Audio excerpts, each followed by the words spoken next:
Good afternoon, everybody. We'll get started in just a second.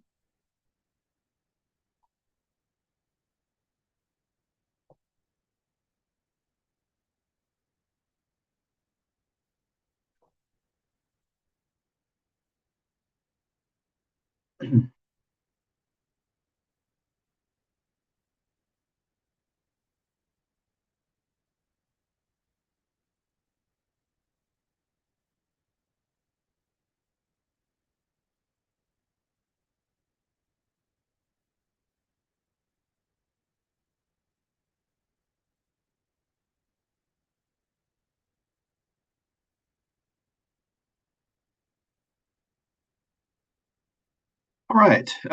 Welcome, everybody. Thank you for being here.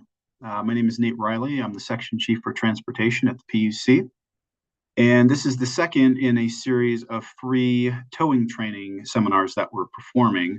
Our last one was back on October 30th, where we covered things such as rules, rulemakings, legislative changes, statutory changes, things of that nature. The one we have today, hopefully you can all see the slideshow. We're going to be covering an administrative overview. So we're going to be talking a lot about, the process involved in obtaining a towing permit, how to navigate our website to get different forms and documents and resources that can help you in your business. Things such as, how to properly get insurance filed, workers' compensation, a lot of things in that area. We'll cover some of the forms, which will show you in real time how to get them from our website, how to use them. We'll describe in a little more detail the application process for towing carriers specifically, how to apply online, what the actual paper application form looks like, things of that nature. So, again, thank you all for being here. Just a few things before we get into the presentation. And yes, is going to be a presentation. So I just wanted to share with you all, just a couple of items that we wanted to cover. First off, like I said, there's going to be a presentation. So our primary concern is getting through that process. So again, just to eliminate the background noise and other distractions, it would be helpful if you could keep your cameras and microphones off for the most part. You can control this through the buttons at the bottom of the application if that's how you're participating today. If anybody is participating by telephone, you can mute and unmute by using *6. If you do have any questions at any point during the presentation, though, feel free to use the raise hand feature, which is available at the bottom of the Zoom platform. Again, and also if you're attending by phone, I believe you can use *9 to raise or lower your hand.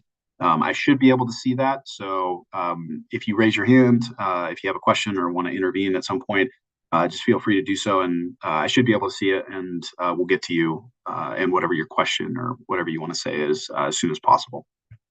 If you have more specific questions, you may want to wait until the end of the presentation to address them. We don't want to get sidetracked too much because we do want to get through this presentation, and we should have plenty of time afterwards to get to any questions and that you may have. But yeah, we'll wait for most of those questions unless it is more specific to what we're discussing or viewing on the screen at the time. Then feel free to jump in, but otherwise feel free to wait to the end. Also, if you've been cited by the PUC for any violations in the past for whatever reason, whatever the issue was, this isn't really the venue to discuss those more particular issues. You can always reach out to our investigations team at any time to discuss any concerns you have, and that's probably the more appropriate place to do that. Also, as just kind of a general point, please understand that the towing industry is subject to both regulations from the PUC and the Department of Revenue. We won't be discussing too much Department of Revenue aspects of the towing industry today, just based on what the topic and subject matter is for today's presentation. But just understand that there is that distinction. And then finally, just kind of to reiterate to everybody, there are three primary categories of tows that apply here in Colorado. So you have your consensual category, which is, your basic broke down on the side of the road, or somebody calls you to tow them from their house to a mechanic, something along those lines, where the vehicle owner or operator is essentially giving you permission to tow the vehicle at their request. We also have the non-consensual tows, which we also refer to as PPIs, private property impounds. And those are tows that originate from private property where a vehicle is there and it's not really supposed to be there, and the property owner or their agent is requesting that it be removed. And then finally, law enforcement ordered tows is our third category. So those are, I'd say for the most part, originating from public property. It's things such as post-accident, post-arrest, those types of situations typically fall in the law enforcement ordered tow category. And then furthermore, and we covered this a little bit in our last presentation back on October 30th, we have split the non-consensual PPI category essentially into two categories based on the legislation from last year, House Bill 2213-14. So we're now referring to those as residential PPIs and commercial PPIs. So again, they're just like they sound. Residential PPIs are ones that originate from more residential style private properties, whereas commercial is the opposite, the tows that are originating from more commercial style private properties. We may touch on that a little bit later on in the presentation, but yeah, just wanted to make sure everybody understood that. So with that, we'll go ahead and get into the presentation. Oh, sorry, there we go. Okay, so let's start off. We did cover this during the last presentation, and we're going to also cover it in the next presentation we have, which is actually on the, I believe it's December 8th is our next presentation. Fun. Yes. So our next presentation after this one is going to be on December 8th. It's also a Friday, also starts at 1 p.m. That one we're going to be covering complaints, investigations, and enforcement. So again, the last one on October 30th was rules and legislation. Today's is administrative overview. And then the one that's upcoming on December 8th is going to cover complaints, investigations, and enforcement. We may have a DOR representative participating in that, but we'll see. We'll see how it goes. Okay, so again, we did cover this in our last presentation. We'll cover it today. And again, we'll add it to the beginning of the next presentation as well. Just because it's good general information for everybody to have, which is our website. There's a lot of good resources here, a lot of good things you can use. You can see the hyperlink there at the top. It's puc.colorado.gov. That gets you to the main commission website for the Public Utilities Commission. So from there, you can see we have it circled there. You can easily get to transportation just by clicking on the little truck icon there where it says transportation, and that'll get you over to the specific transportation page. Before we do that, though, I just wanted to let you all know there are some good things here just on the main the main commission webpage that you want to be aware of. If you scroll down a little bit from what I'm showing right here, you'll see a couple different things. First off, you have the ability to watch any PUC hearings related to various proceedings. You can do that by scrolling down a little bit and clicking on the hearings webcast box. Some of you may be watching this presentation right now, having done it through that method. But yeah, they stream things like weekly commissioner meetings, public hearings for rulemakings, also more specific proceedings involving things like civil penalties or applications for various transportation authorities, things of that nature. So it is there and it is available for anybody to watch if you want. So just be aware that that is there. Scrolling down a little bit further, you'll also see the calendar also for the commission. So that it's the whole calendar for the entire division. So there's going to be things in there such as energy matters, telecom, gas pipeline, rail transit, and then also transportation. So you can always just poke your head in there periodically and kind of see what's coming up in commission business. And if you want to observe, that is available to you. All right, moving on. So again, when you click on the transportation button, this takes you to the main transportation page. So from here, again, a lot of good resources for all the different industries that we regulate. A recent addition that we had is we added all the different carrier types that we regulate, all the different industries, right here at the top of the page. So before you had to kind of scroll down and find the right industry and then click into it in some of the blue boxes a little further down the page. But now it's just right there at the top. You can click into the common carrier section, the contract carrier section, household goods, limited regulation, and towing carriers is there as well. So you can easily get to the carrier-specific web page you're looking for just right there by clicking on those links. That'll take you right there. There's also some things that actually I'm going to get to on the next page here. So if you scroll down from here, and I have another image I'm going to share with you here. So if you scroll down a little bit, this is the rest of that page. So you can see right there at the top, there is some notices. So when important things happen at the commission, like we have a pretty significant rule change, or there's legislative changes, which results in statutory changes, things of that nature, we go ahead and usually make a note of it here. And we usually leave these notices up for a while when they come up, because it is important stuff that we want to draw everyone's attention to. It includes references to certain commission decisions, which you can, click on and explore. Also links to different legislation that did various things that impacts our transportation program. So just be aware that this is here. You may want to just periodically take a look and, see if there's anything new. Some of the ones we have up there right now are a little bit older. We have one there from 2021 and a couple from 2022. So, but just be aware that they are there, and we try to get the most important stuff up there just so that you're aware that certain business is happening or certain changes are occurring. So just be aware that is a good place to look on this main transportation page. The other things to look at are the different blue boxes at the bottom of the page. So you have your industry box there, which covers, it essentially does mostly the same thing as at the top of the page, where you can click into the different industry types. So that's the way you used to have to do it before, but now we also have it available in a quick link at the top. The other thing is at the very top of the industry tab, there is the ability to click into our online permitting program. So if you're, you can do it from here. You can also do it from, for towing carriers, you can do it within the towing website as well, which we'll get to in a minute. But yeah, it is available here if you want to apply for a new permit or renew your current permit that way. It's available in that first link there. The other, what I think is pretty important thing is the next box over, which is rules, laws, and decisions, especially the very first link where it says rules for transportation.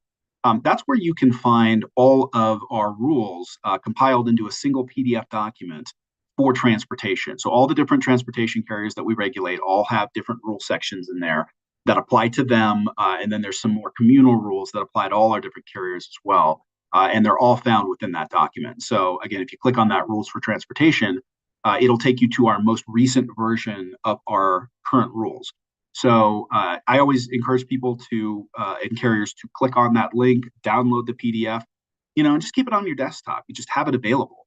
Because again, if you call us asking questions, things like that, it's pretty frequent that we're going to reference different rules that we're applying based on what your concerns or what your inquiry is about. So having that available so you can track exactly what we're telling you as it pertains to certain rules and how they're applied can definitely be helpful, and it can help those conversations go a lot more smoothly.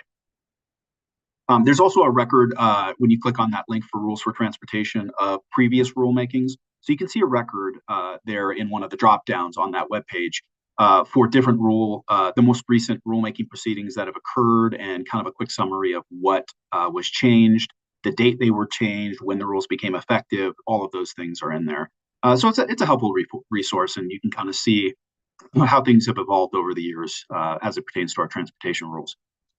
Another good thing here in the third blue box on the top is the report section. This is where we house our 60/20 report. 60/20 is one of our general rules that requires us to annually report to the commission, and we make available for public consumption here, is just a lot of the transportation business that's occurred over the past year. So these reports are pretty in-depth. They're usually about, excuse me, they're usually about 50 pages long, give or take. And it includes a lot of good information, such as, the number of carriers that have applied in the past year, how many carriers permits have been revoked or suspended, how many CPANs we've issued, how many vehicles inspections we've done, how many investigations we've conducted, things of that nature are all in there. So it's a pretty robust report. And you can see we have 5 iterations. We've been doing it since 2019. And we do a new one every year. So if you want to take a look and kind of see what's there as it applies to your carrier, or just our regulation of the transportation industry in general, that's available for you to look at. Few other things on here, but we'll go ahead and move on to the towing webpage now. Oh, sorry. Before we get to that, so like I said, the very first link in that industry page goes to the online application process. I'm sure most of you have probably seen this before, because I assume most of you have active permits. But this is what it looks like when you click on that button. And again, there's another link on the towing webpage we're going to observe here in just a minute. But you can see from this page, it's pretty clear. It's on the left and the right, depending on what you want to do.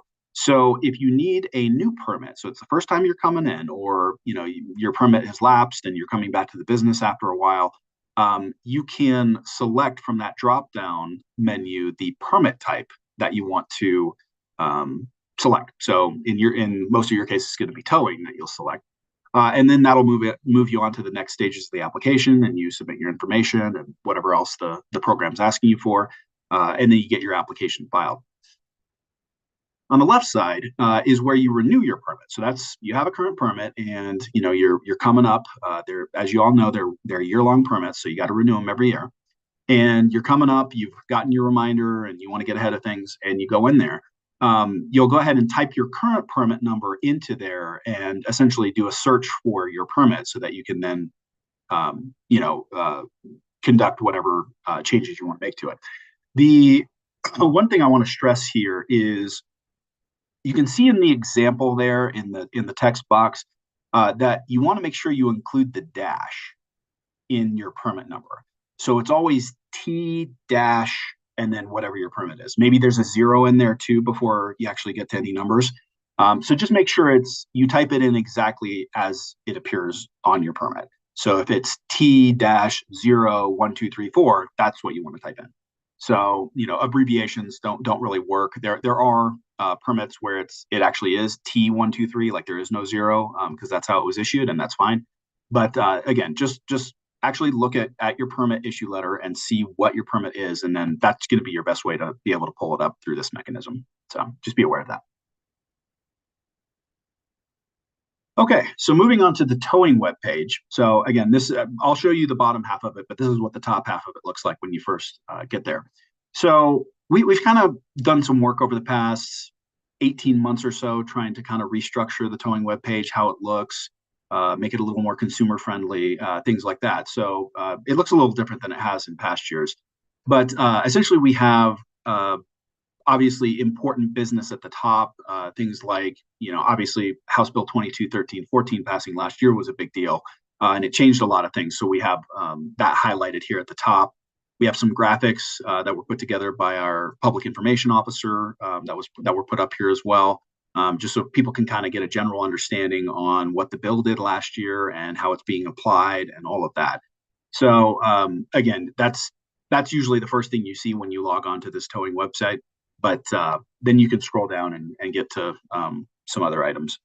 So scrolling down a little bit, you can see the bottom of that graphic that we just saw on the first page here at the very top of this. So it's everything that's below that. So you can see there's some additional references to the legislation that was passed last year that we just want people to be aware of, whether it's the towing carriers, stakeholders, consumers, whoever wants to know about it. There's different resources here. You can click to a copy of the bill if they want to actually read through it. The ability to file a complaint. So if there's a consumer poking around in here, they can just link right to our consumer affairs section, where they can essentially file a complaint if that's what they want to do. We also have our most recent, this is something we just put up recently. We had our training presentation that we provided to towing and recovery professionals of Colorado, TRPC, back in May of this year. We actually had a more recent presentation, so we may add that here as well. But it's pretty public. These presentations are not a secret. We want people to be aware of the information we're putting out there. So our last seminar back on October 30th, we recorded that, and we're planning to put it up on the website. We'll probably put it on this website, right where you're looking right now.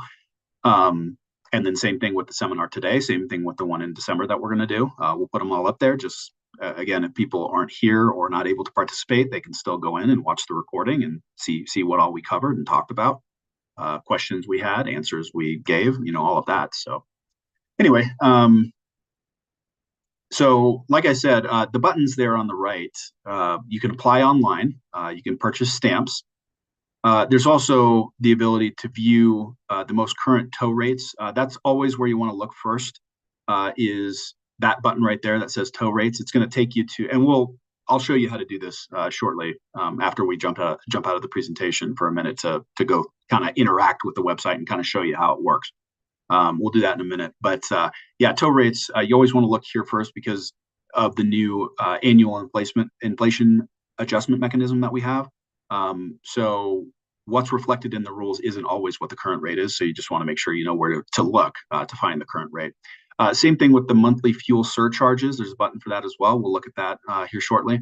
And then also the towing task force. The towing task force, in case anybody isn't aware, is a primarily governor-appointed body. It's 14 members, 12 of which are governor-appointed, and they represent, each position represents a different community or interest group, and they all get together, typically on a monthly or so basis, to discuss maximum tow rates, specifically for non-consensual tows.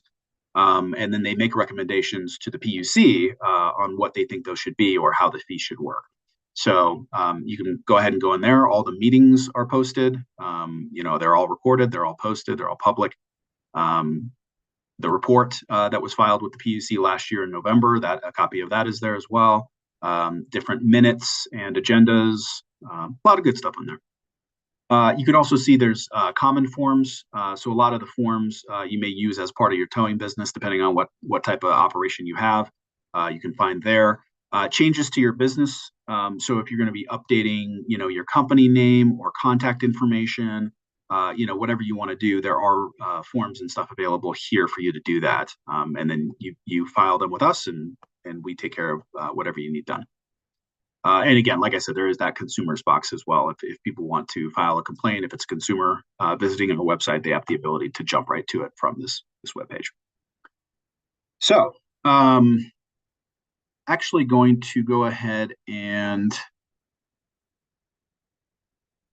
we're going to stop.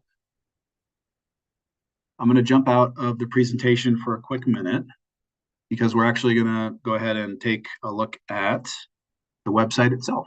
So give me 1 second to kind of switch gears here, and we'll jump right into the website and kind of poke around a little bit.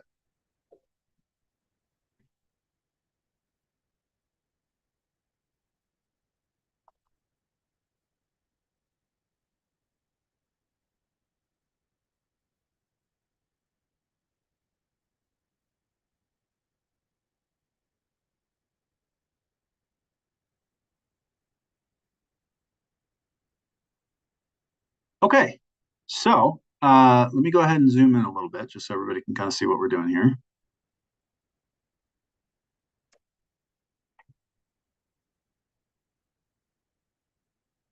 Okay, I hope everybody can see everything okay. Okay, so again, you can get here just by puc.colorado.gov/towing. That's how if you want to get there that way. But yeah, again, at the top here of the webpage, you have all the different, alerts and stuff, some infographics, which are more for consumers, but there's some good information for the towing carriers there as well. Our statutory authority here under 4010.1 is referenced here. Towing rules, again, this links to the towing rules or the rules in general that we have. So you can link there as well, or you can, as we discussed earlier, you can get it from the main transportation page as well. Different documents here about the new towing legislation that you can click to. Again, the TRPC training is here. You can apply online, purchase stamps. So one thing I wanted to show you here was the tow rates. So if you click into the tow rates, it takes you to a Google Drive. And what you have here is you always want to look for the most current towing rates. So the other ones are ones from previous time periods. But yeah, the one here is the current tow rates. And if you click on it, this is what it looks like. So it's a nice one-pager. Well, it's actually 2 pages, but all the rates are on that first page there. So basically, it breaks it out by the different charges that are regulated by us. So whether it's private property impounds, non-consensual tows, or law enforcement ordered tows, we regulate the rates on all of those. So the most current rates are going to be here. Again, at the very top, it says exactly when they were effective. So once we get to the next annual inflation adjustment period, which is in March of this coming year, then we'll go ahead and retire this one. We'll cap it off on the applicable date range, and then we'll create a new sheet and we'll update the rates as necessary. So you can see here from the Google Drive here that you can click on previous time periods. So if you want to see how the rates have evolved over the years, you can go ahead and click on here and see what the adjustments look like. So we've hoped to make this as user-friendly as possible, both for the towing industry and for consumers to look at. So we hope we've accomplished that. But we're always open to feedback. So if you think we could do it a little better some way or another, please let us know, and we'll consider that. So going back to the page here, the monthly fuel surcharge. So this is something you always want to make sure you check at the beginning of the month, because it does change every month, as I'm sure most of you are aware. So again, it will factor in what the current surcharge is. And so essentially, what on top of the base rate you can charge. So for November here, we're looking at 80 cents above the whatever the base rate is. So considering the base rate is 380, we take 380 plus 80 takes you up to 460, and that's what you can charge per mile for non-consensual tows. So just be aware of that. Update, whatever you need to update on your end to reflect that at the beginning of every month. We try to get this out as soon as possible at the beginning of every month. So definitely keep an eye out for that. You can always give us a buzz if you have any questions about it, but this is pretty straightforward. And again, we do try to update this as soon as possible at the beginning of the month. And then, like I said, the towing task force, this is what the page looks like. So you see who the members are. You got all the meetings, different recordings, agenda minutes, the report from last year. It's all here. So if you're ever interested, you can take a look. So moving on to the common forms. So we have a couple things here that are helpful. So we have, for example, the annual vehicle inspection report. So I'm sure a lot of you are familiar with this. It's essentially very much like the US DOT inspection. But yeah, this is a form you can use for doing your vehicle inspections. It meets all the criteria, so that's a good one for you to use. Towing charge notification form. So this is for drop fees. Now, obviously, with the legislation from last year, the drop fees associated with residential PPIs is no longer available. It's illegal now to assess that fee. But there is no restriction on commercial PPIs. So we still have this form available if that is the situation. Again, this does reflect the current rates. We update this when we update the other sheet. So these are the current drop rates. And you just essentially can print this off and then fill in all your own information down here in this section here. So you can type in your towing carrier name, your phone number, your permit number, your physical address, storage, and whoever's handing out this particular document. So if you assign these to a particular driver, who's handing them out, if a drop is the situation, then you can kind of fiddle with this a little bit. Another form that is pretty important is the authorized operator form. So this is a provision under Rule 6512F, I believe. So basically, what it is if a vehicle has been towed and is at your storage facility and somebody shows up to collect it, but there's no concrete, surefire way to tell whether or not they're the owner, this is a provision that can be used. We call it just the authorized operator form. It's basically the way that somebody through that rule can demonstrate that they have claim to the vehicle if they're able to meet the thresholds that are outlined in that rule. So the way it works is the person showing up and wanting to claim the vehicle, and pay the fees and get the vehicle released, they are required to present a valid driver's license and 2 of the 5 things that are on this list here. So what this document is essentially an attestation that they're making to you, the towing carrier, that they are a legitimate person to release the vehicle to. So the items are keys to the vehicle, proof of insurance, vehicle registration, VIN number, and a location, knowing the location where the vehicle was towed from. So if they can produce 2 of those items, so if somebody shows up, they have keys to the vehicle and they knew that you towed it from Home Depot, for example, then they fill this form out with their valid driver's license. And once it's completely filled out, now you're obligated to release it to them under that provision. So that's the way that form works. So it's always a good idea to have this on deck. Some of the more recent rule changes we're pursuing will actually, I believe, require you to provide this form to the individuals coming to collect their vehicles. But in general, I've always advised towing carriers to just print off 50 copies of this and stick it under your desk. And that way, if somebody shows up and they need it, you just give them the form, they fill it out, and everybody can, you can process the transaction. So that's a good form to be aware of. And then probably one of the more hot button forms is this new one here. Now we highlighted it yellow, as you can see on the website. And this is the form that covers the new release without full payment standard, as we've been referring to it. Some people call it the 15% $60 standard or the reduced fee standard. That one is a more complex way to refer to it. But yeah, so this is that form. It's pretty straightforward, and a lot of the language that is on this form is very mirrored on what the statutory language is. So we didn't really deviate from that too much. We'll see if any adjustments need to be made, which I expect there would be once the new rules have been adopted. But until such time, this is how the form looks. And so again, the authorized or interested person that's appearing to collect the vehicle, they fill out their information. You fill out the vehicle information. There's the attestation part of it with signature, with date, with time. And then the bottom part is for you to fill out, where you can kind of like the drop fee form, where you put your company name in there, your storage lot address, phone number, permit number, and then whoever the individual towing carrier representative who released the vehicle is put in there. And then you can indicate the payment information on the right there. So what the initial amount paid was. So if it's 15% and it's less than $60, you would put that in there. And then whatever the remaining balance is there. And then that's how that form works. Okay. So I think that's most of what I wanted to cover here on the towing webpage.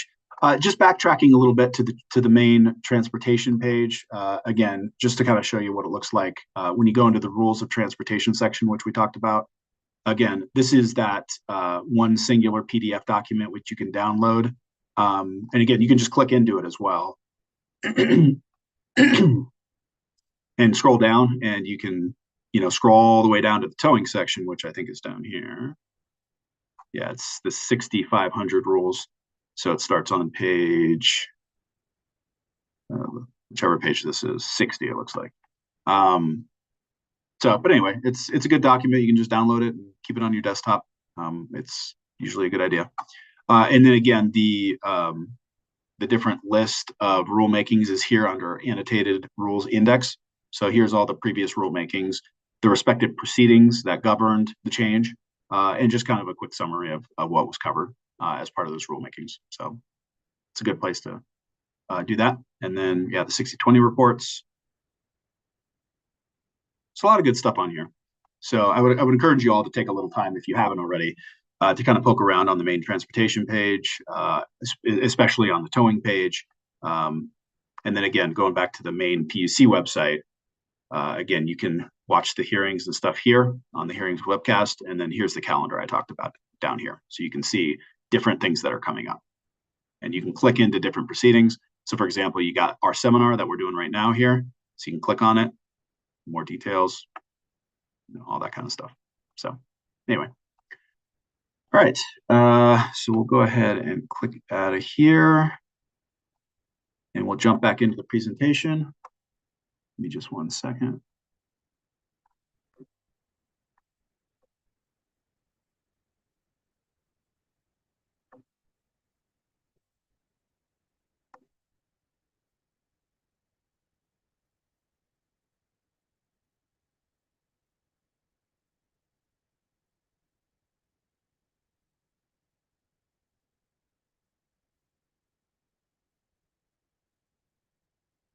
All right, so we'll go ahead and cycle to where we were.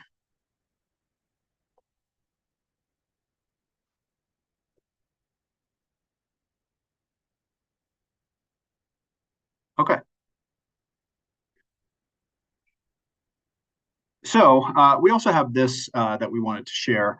So basically, it's an outline of the different things you're going to need as part of the permit application process for towing carriers. So I just wanted you to be aware of what's here.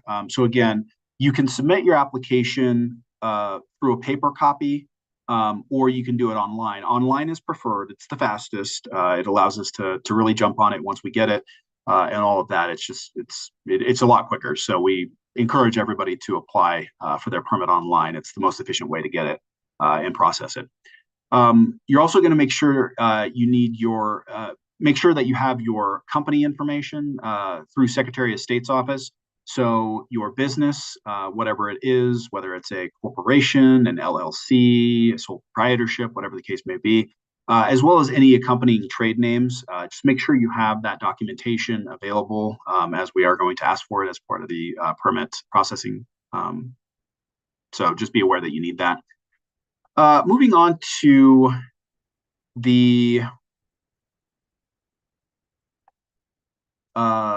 criminal history background check. So I want to discuss this just in a little bit more detail, just so people understand kind of how it works. So essentially, you're going to submit your application, and then it goes into a queue where one of our investigators is going to essentially do a background check on any and all principals that are associated with the application.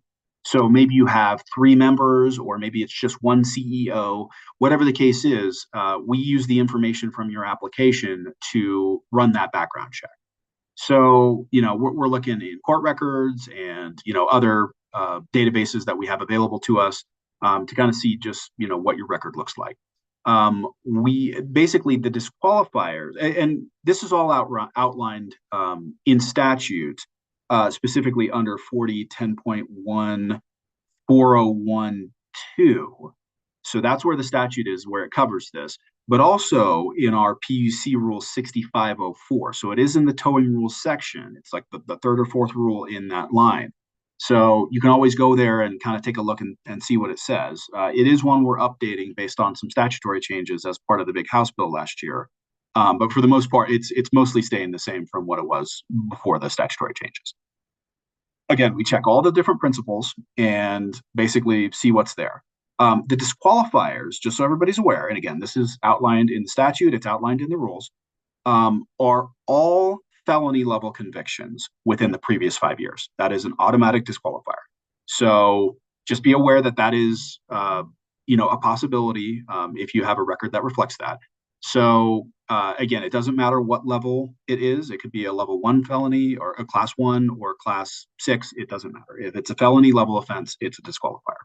And so you are essentially disqualified for whatever the remaining period is within that 5-year period. So for example, if the conviction was 2 years ago, you would be disqualified right now and for an additional 3 years, if that makes sense. So basically, once you're at the point where that conviction is no longer within that 5-year window from when we're checking, then you're qualified. Now, if we deny you on this basis, you get a denial letter from us on our letterhead outlining, okay, we found this conviction, we're disqualifying you on this basis.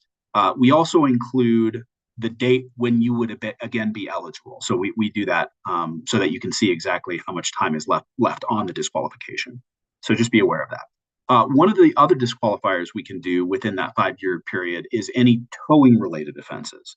So that's a new provision that was put in, which is why we're trying to update the rule, which is any towing related offenses was added in to that statute as a disqualifier based on the House bill from last year, House Bill 2213-14. So they added that as an additional disqualifier on top of the felony convictions. I don't know if we've used that yet, because I don't know if we've seen any, but we have seen them before. So different states, for example, have criminal level convictions that are specifically towing related. And so when we see those, we can use that as a disqualifier as well. In addition, the other thing, excuse me, sorry, let me go back.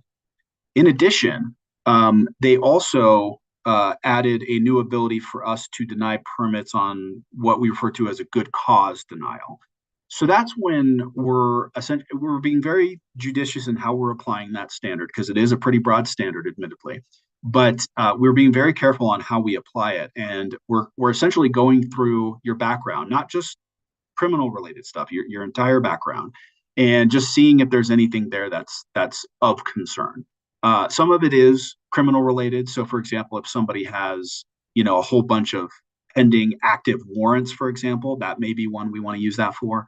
Or also another thing is if we have somebody come in and they apply for a permit, say it's one individual and they're listed as the only partner or the only CEO of the company, and they apply for the permit and they have a felony conviction in the previous 5 years. So again, we disqualify based on what we just talked about earlier.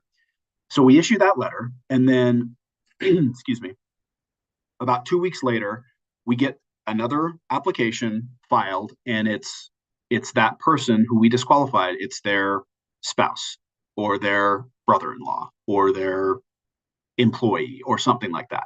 Everything else is exactly the same, but they just essentially scrub that person out.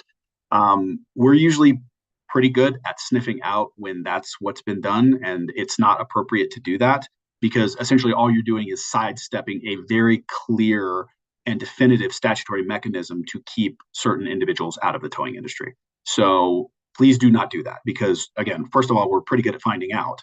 And again, trying to sidestep the standard in that way is not appropriate, and again, causes all kinds of problems. So we may use it under such circumstances as well when we learn that that's what's going on. So just be aware of that.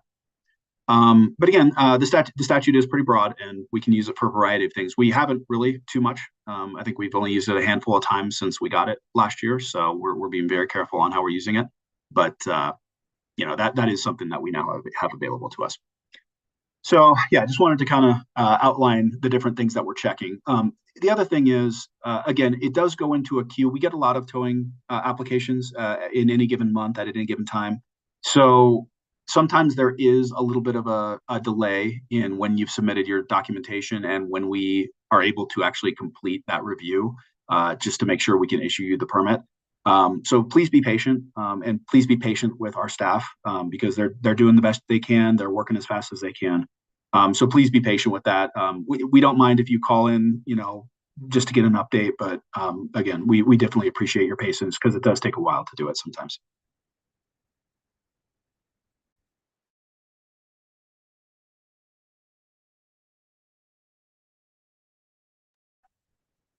Okay, moving on along this checklist. So the next item to discuss is the designated agent.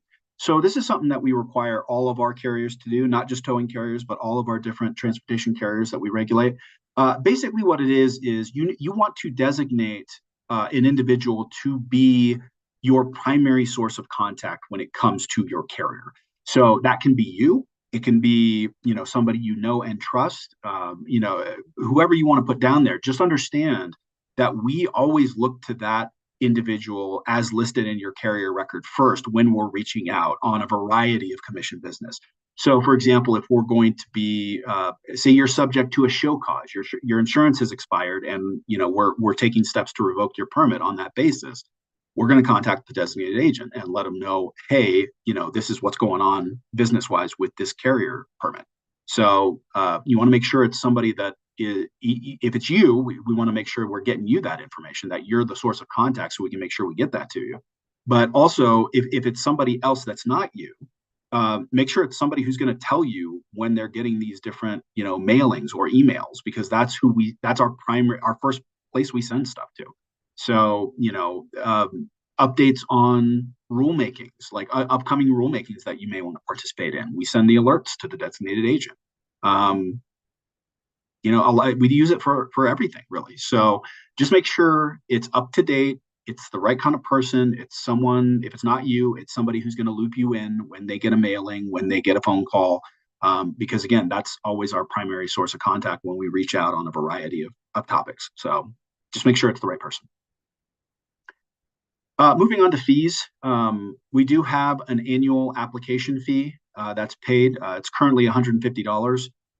Based on recent changes to our statute 4010.1111, we may be adjusting that fee in the near future. It's been the same since, I think, 2011, or maybe even before that. So it's been a pretty consistent fee for the last 10 plus years at least. And but again, we finally have the ability to adjust it in the statute. It was previously prohibited by a statutory catch, but now we are able to adjust it. So we may be taking steps to do that in the near future. So just be aware of that. Just want to make sure nobody's surprised by that if when it comes up. Also, towing carriers are subject to the annual motor vehicle stamp fee. I'm sure you're all aware, having previously filed applications before. So that's a $50 stamp per vehicle. So if you have 5 vehicles, you buy 5 stamps and put one on each vehicle. Those can be paid kind of as part of the permitting process, but it can be done by cash, credit card, money order, or check. So just make sure you've done that and that all your vehicles are covered. If one of our investigators comes out and sees you without a stamp, they'll probably cite you for it. So just be aware of that. And then moving on to insurance, and we'll talk quite a bit about this, but we have a little chart here on this checklist which kind of shows you what is or can be applied to specifically a towing permit. So the vehicle liability insurance, which is the Form E coverage, that's what almost all of our carriers are required to have. It's just your general, commercial liability coverage. The rate is $750,000 for vehicles that are over 10,000 GVWR, which I think it's extremely rare to see a towing carrier or a tow truck that doesn't have 10,000 GVWR. So pretty much in every instance, that's going to be the minimum level of insurance that's required. So that's your Form E. Again, all carriers have to have it. Cargo liability is the next one. So that's a Form H or Form 12. And it has to be in an amount sufficient to cover the damage of the towed motor vehicle. So that's essentially mandatory for all towing carriers because that's what you're doing. You're towing cargo. It's vehicles. So that's always going to be required. So almost pretty much no matter what, every towing carrier is going to need a Form E and a Form H. Moving on to garage keepers liability coverage, which is our Form 14.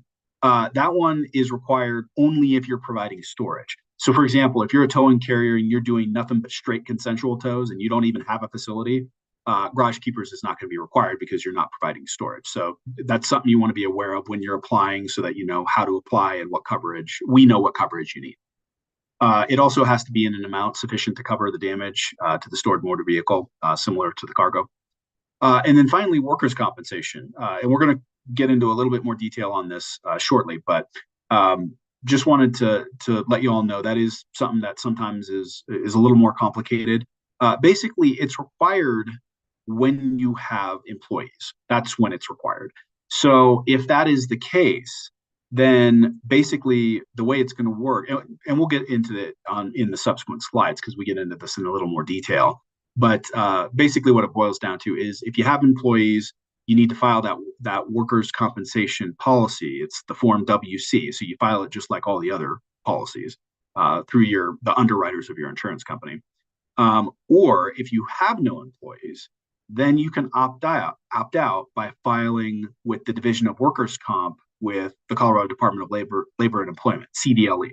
So when that's done, we're able to check that and just make sure that all the proper paperwork has been filed, and then we can process your application.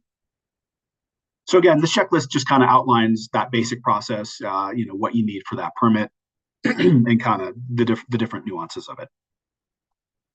So moving on to insurance, just in general, a couple topics to cover here. So first off, you don't file your insurance. And this is the way it works for all of the carriers we regulate, not just towing, but all the different industries we regulate. You don't file the insurance. The underwriters of the insurance companies file the insurance. And the main reason for that is if somebody, one of the carriers we regulated, comes in with just a copy of, a 5-page commercial policy and gives us a copy and says, hey, see, look, I'm insured. And then we say, oh, okay, and we issue your permit. Well, what's to stop you from then turning around and canceling the policy? And we'd never know. So that's a good reason why we have it set up the way we do, where the underwriters file it, because not only are they required to file the policy, excuse me,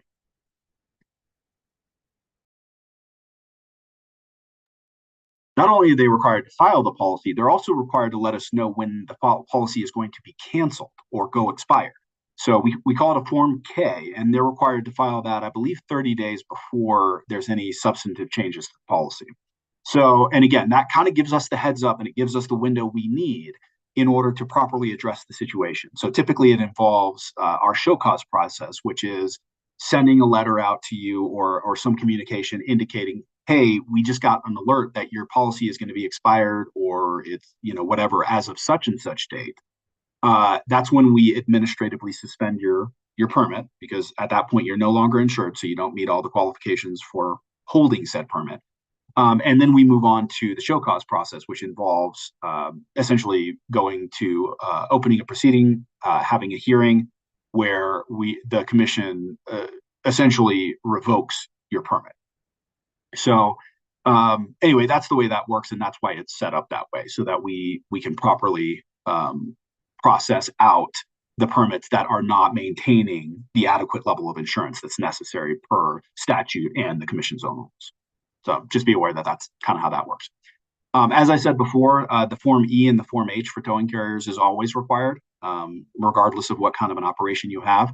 So just be aware you're going to always need both of those. And then the Form 14, as we discussed, is only required if you're providing storage. So again, a lot of your law enforcement ordered towers and non-consensual towers, PPIs, you're almost always going to have that Form 14, because you're going to be storing vehicles at some point as part of that business model. So just be aware of that. Like I said earlier, the workers' compensation coverage is required if you have employees working for you. And if that is the case, that policy needs to be filed with the PUC, basically the same as all the other forms that need to be filed for your other respective policies. But again, if you don't have employees, you work through that. So basically, you're going to work with CDLE to fill out all the appropriate opt-out paperwork for that requirement, which we're able to then check with them, like through a portal, and see if those disclosures and the paperwork has been properly done and filed. And if that's the case, then that's the trigger we need to then issue your permit, if that's the last thing that's outstanding. So again, you do that through the Division of Workers' Compensation through CDLE. And then you either file the workers' comp policy if that's what you need to do, or you properly opt out. And in both cases, that should be good enough to get your permit, unless there's any other outstanding issues. So that pretty much reaches the end of our presentation. It's actually a little longer than our one on the 30th. I thought this one was going to be a little shorter, but I'm glad we got through a lot of this stuff. As you can see here from this last slide here, it's our public or our contact information for the PUC. You have our main number, which is the 303-894-2000. You can call that at any time. I also have consumer affairs and complaints up here as well. That's 303-894-2070 if you need to reach out to them for whatever reason. My contact information is here as well. My number is 303-894-2848. And then transportation staff. So for a lot of the things we covered today, the different forms, filing applications, insurance, all of that, you want to contact our main transportation staff at 303-894-2000 option 4 to get to the transportation unit. And then we have our address there as well, 1560 Broadway, Suite 250 in Denver. If there's a reason you need to come in for an in-person appointment, we can accommodate that. You can do that through our website. Or you can reach out to us and schedule something. So that is available if you need to come in for whatever reason. But we're good at conducting the vast majority of our business over the phone, online. We can help you with pretty much any issues you have that way. I have my number down there, or excuse me, my email down there, nate.riley@state.co.us. If you need to reach out to me for whatever reason. I have Lloyd's email there as well. He's our investigation supervisor. So if you need to reach out to him, lloyd.swint@state.co.us. So that is our slideshow. That is our presentation. Let me go ahead and get this off the screen. Give me 1 second. Okay. And let me just, hold on, let me rearrange my screens a little bit. Okay.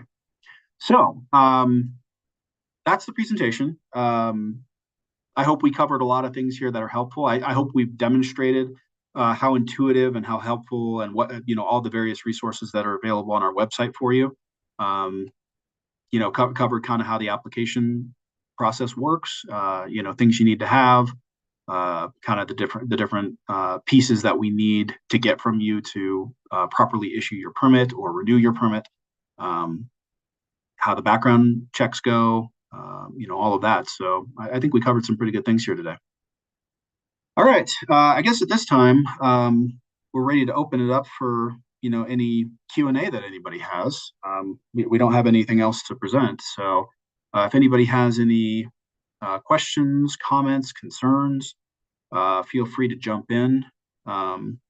Raynette, if you think I missed anything, feel free to jump in as well. But yeah, I think we covered most everything. Did you have something, Ray? No, I was just saying you did great. Okay, thank you. Raynette's our supervisor for our transportation customer care unit. So there's not many permits that get through without her stamp of approval. So she kind of covers that entire unit and all the processing of all the applications. So she's a good resource for you to have here at the commission as well. If you have any questions, you can reach out to her or reach out to me and I can pass it along to her. So, all right. So did we have any questions? Sorry, I just saw somebody's hand up. It was Rhodes, I think it was. Did you have a question? You're muted, so you'll have to unmute to speak, but go ahead. Nope, that was an accident. Okay, no problem. Did you have any questions about anything or,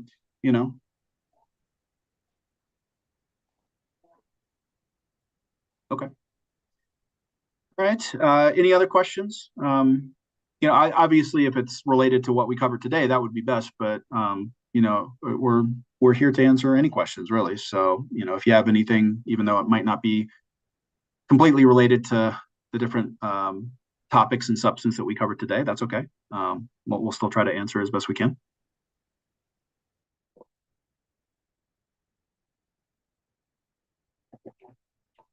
Yes, Waltz Towing, go ahead. Hello, sir. It is unrelated to today's meeting. It was pretty straightforward, your presentation today. Thank you for that. Okay, well, yeah, we hope you got something out of it. Go ahead. Very much so. So the difference commercial, residential, private property impounds, where do things like properties such as hotels, temporary dwellings, right? So commercial residential, not places with leases, but primarily hotels. That's really the biggest one, but I'm sure there's some others that fall under that category as well. Sure. Yeah, and we've had that come up a little bit over, the past, how long has it been? August, September, October, like 16 or so months or so since the passing of HB 2213-14. I don't know that that's a fully settled issue yet. I know I've gotten some calls about that. What we look at, we'd like to think that in general, mostly that whole residential versus commercial PPI split is going to be pretty apparent in most cases, but we know not all. And we have already experienced some issues where we're dealing with properties that are mixed use. For example, it could be a parking structure that has 5 levels and the top 4 levels are clearly residential, so we treat them that way. But that first level is hybrid. So it's like, between these hours and these hours, it's residential overflow from the top four floors. But during this time period and this time period, it services the local businesses. So we accommodate for all of that. We're checking things like how the properties are zoned and things of that nature. So we in general try to use every piece of information we have available to make those determinations. But it is still kind of a newer requirement, so we're still in a certain way feeling it out to a certain extent. So, but yeah, that would be my response to that. Is I don't know if it's a definitive answer, and again, it's going to be dependent on exactly what kind of a property it is and how it's being used and all of that. It could potentially fall into either category. It just depends on what the exact situation is. It would be my response. Okay, so still kind of uncharted waters, if you will. Answer still to come. Well, I think what I'd say is that at present, we're still, especially in these kind of more outlier situations, we're really handling them on a case-by-case basis. So when we get complaints where a particular property is at issue, that's when we're sorting through it and we're digging as deep as we can to figure out exactly how we should treat that property as it pertains to the new standards that were passed last year. Copy. So I mean the two main ones that I'm seeing is hotels and Airbnbs, places that are residential properties as far as the Airbnbs goes. Typically, sometimes they're more of a commercial setting, but typically they're single homes, sometimes multi-use, as you said, but with daily rents, nightly rents, etc. So commercially rented, if you will, but residential nonetheless. Sure. Yeah, and I would say, Airbnbs, I think is kind of a little bit of a different animal. And I'd be more inclined to think that's swinging more towards residential than commercial. But I get your point on hotels, especially the more extended stay places. Like I think like a Hyatt Regency is probably going to fall well into the commercial category. But when we're talking about some of those, smaller, not corporate chain style extended stay places, that's I think where things are still a little murky right now. Okay. I appreciate the information, sir. Thank you very much. Of course. Thank you. All right. Any other questions?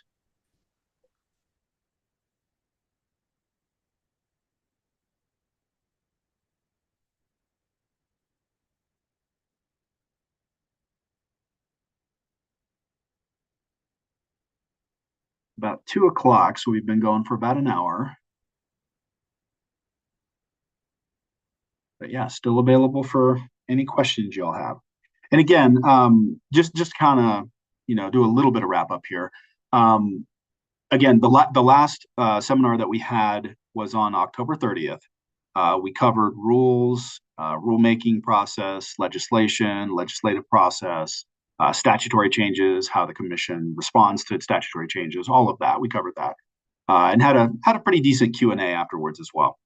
That was my understanding is that was recorded, and we're planning to put it up on the website. Same thing today. I believe we're planning to have this be recorded and put up on the website as well.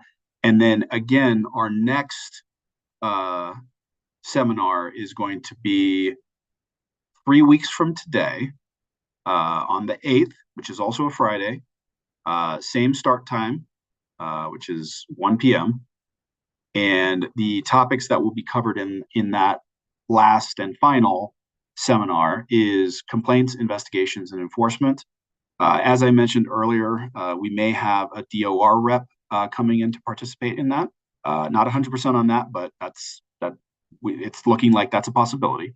So just be aware of that. That I think would add to it. I think complaints, investigations, and enforcement is where we have the most overlap with DOR as it pertains to the towing industry. So that probably is going to be the best one for them to potentially attend. So that's why we have it set up that way. But again, yeah, we hope everybody can attend that seminar as well. 3 weeks from today, December 8th, 1 p.m. And you all should have a link. There should also be a link, I think probably in the calendar as well. And we're streaming as well. It's not as easy to participate through the stream, but you can, if all you want to do is watch and you don't want to ask questions or anything, you can always go to, again, the main PUC website and scroll down to hearings webcast, and then it'll be there available for you to watch live. And then usually afterwards, you can click on it. If you missed it, you can go in there and see it there. And again, we'll record that one too, so it'll be on the website eventually anyway.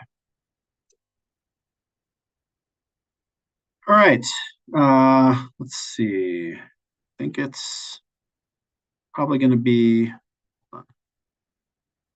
oh, I just pulled up the chat. Walt, he said, thanks for your time. Appreciate that. All right, last call for any questions before we wrap things up. Any questions at all?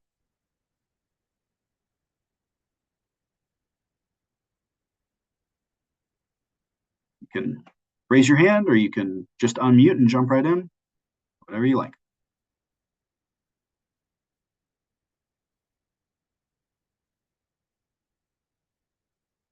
Okay. Well, it's about 2:05, so we went just a little over an hour. Again, thank you all for being here.